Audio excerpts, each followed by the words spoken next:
तो ये एपिसोड हमारा वहीं से स्टार्ट होता है जहाँ पर पिछला पार्ट हमारा ख़त्म हुआ था। तो पिछले पार्ट में हमने देखा था कि हमारा मेन कैरेक्टर, उसकी मेड और उसके ग्रैंडपा वांग विलेज में जा रहे थे। उनका कुछ काम था और तब उसकी मेड उससे कहती है कि हमारे लिन फैमिली के मेंबर कितने ज़्यादा क्रूअल हो चुके हैं कि वो अपनी ही फैमिली मेंबर्स के साथ ऐसा कर रहे हैं। तब हमारा मेन कैरेक्टर उसे कहता है कि तुमको चिंता करने की ज़रूरत नहीं है, उन सब की आंखों में बस पावर और लालच इस समय जागा है। तब हमारे मेन कैरेक्टर के ग्रैंडपा उसे कहते हैं कि वांग विलेज में हमारे बहुत से ढेर सारे दुश्मन हैं, तो हमको ईस्टर्न स्क्वायर पिल सिटी में ही जाना होगा, क्योंकि ईस्टर्न पिल स्क्वायर सिटी में मैंने कुछ लोगों को बिठाया है और ईस्टर्न स्क्वायर पिल सिटी जो है वो मेरी ही बनाई हुई है और वहाँ के सभी लोग मेरे बहुत अच्छे फ्रेंड्स हैं।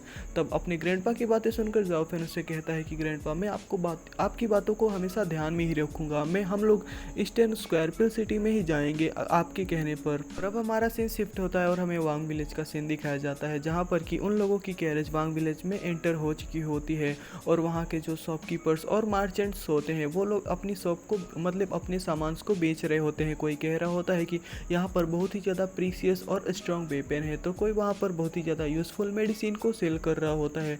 उसके ग्रैंडपा उसको देखते हुए कहते हैं कि ये सभी चीज़ें तो देखने में सही लग रही हैं, लेकिन इन सभी चीज़ों को अगर आप खरीद लेंगे तो आप पक्के ही बहुत बड़े घाटे में हो जाएंगे, क्योंकि ये सभी चीज़ें एकदम से बेकार है। इन सभी चीज़ों में बस थोड़ी सी स्पिरिचुअल एनर्जी है और अगर कोई नॉर्मल कल्टीवेटर इनको प्रीसियस आइटम समझ के खरीदता है तब तो बहुत ही बड़ी धोखे में चला जाएगा। अब जाओ फैन अपने ग्रैंडपा से कहता है कि ग्रैंडपा, मैं इस एरिया को घूमना चाहता हूँ, मैं देखना चाहता हूँ कि यहाँ कौन कौन सी चीज़ें बिक रही है। तब उसकी मेड जो होती है वो कहती है कि मास्टर, मैं लिन फैमिली में कब से बड़े बड़े बोर हो गई हूँ, तो मैं भी आपके साथ जाना चाहती हूँ। तब उसके ग्रैंडपा उससे कहते हैं कि हाँ, तुम दोनों जाकर घूम सकते हो, मैं वांग विलेज में बाहर नहीं निकल सकता, क्योंकि मेरे जो बहुत ढेर सारे यहाँ पर दुश्मन हैं और वो पक्का ही मेरे जान के पीछे पड़े होंगे।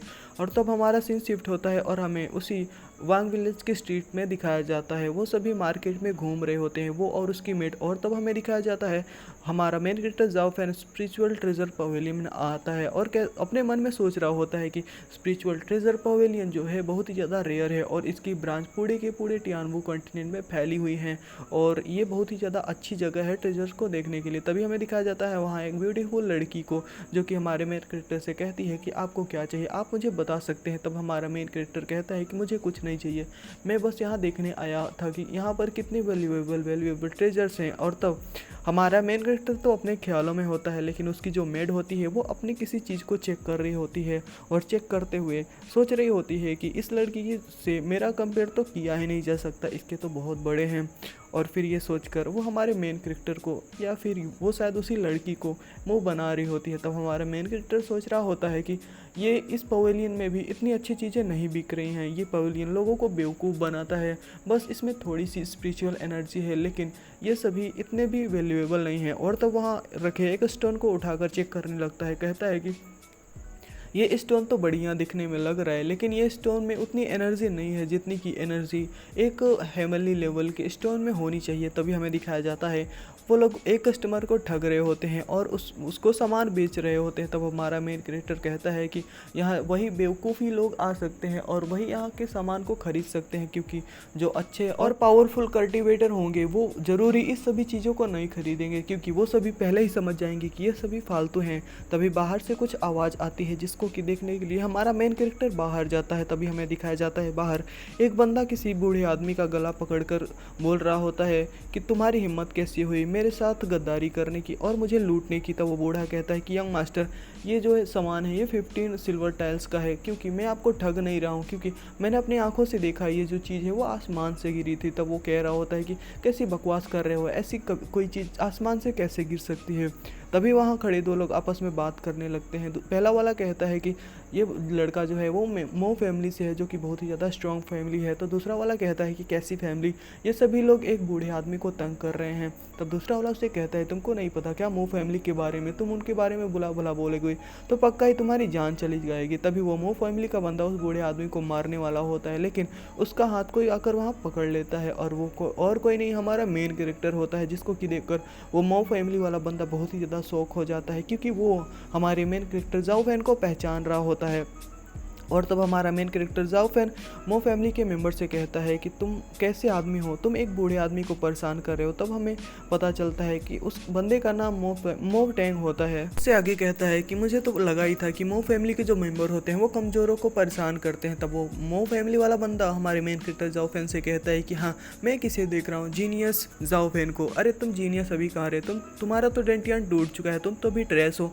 और फिर इधर उधर देखते हुए कहता है कि आखिर तुम्हारे गार्ड्स कहाँ हैं, मुझे तुम्हारे गार्ड्स दिखाई नहीं दे रहे हैं। जिसकी बात सुनकर हमारा मेन कैरेक्टर कहता है कि तुम्हें इधर उधर देखने की कोई ज़रूरत नहीं है, मैं अपनी प्रोटेक्शन खुद से ही कर सकता हूँ। और तब हमारा मेन कैरेक्टर अपने मन में सोचने लगता है कि मो फैमिली, जो फैमिली और टी फैमिली, ये सभी चारों की चारों फैमिली बहुत ही ज़्यादा स्ट्रॉन्ग फैमिली है और उनमें से हमारी लेन फैमिली भी आती हैं। और ये सभी फैमिली हमेशा से ही एक दूसरे के खिलाफ रहती हैं। और ये जो मो फैमिली का मेंबर है वो भी हमें हमेशा से ही हमारे खिलाफ रहता है। तब हमारा मेन कैरेक्टर उस बूढ़े आदमी से पूछता है कि ओल्ड आदमी, तुम आखिर क्या सेल कर रहे हो।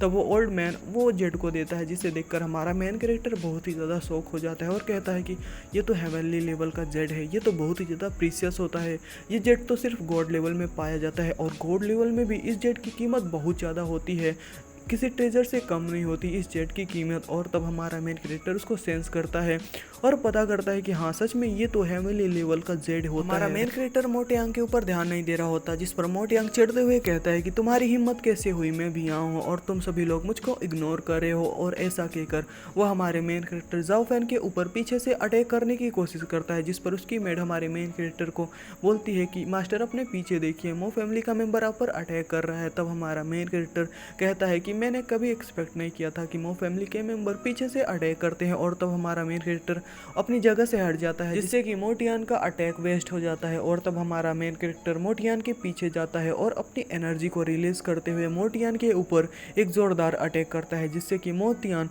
वहाँ की एक दीवार में जाकर धंस जाता है। तो गाइस, हम लोग इधर क्या देख रहे हैं, हमारा मेन कैरेक्टर जितनी भी बार किसी को मारता है वो सभी दीवार में ही जाकर धंसते हैं।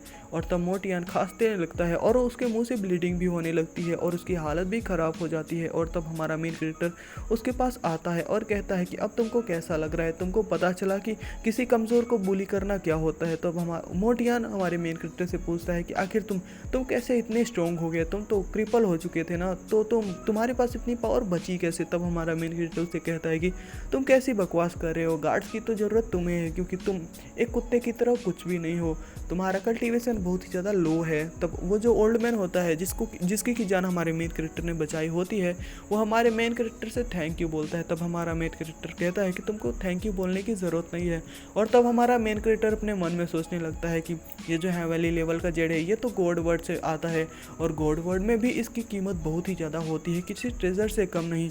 ज़रूर ही ये ओल्ड मैन कोई हाइड एंड सीक्रेट जानता है। और फिर हमारा मेन कैरेक्टर उस ओल्ड मैन से कहता है कि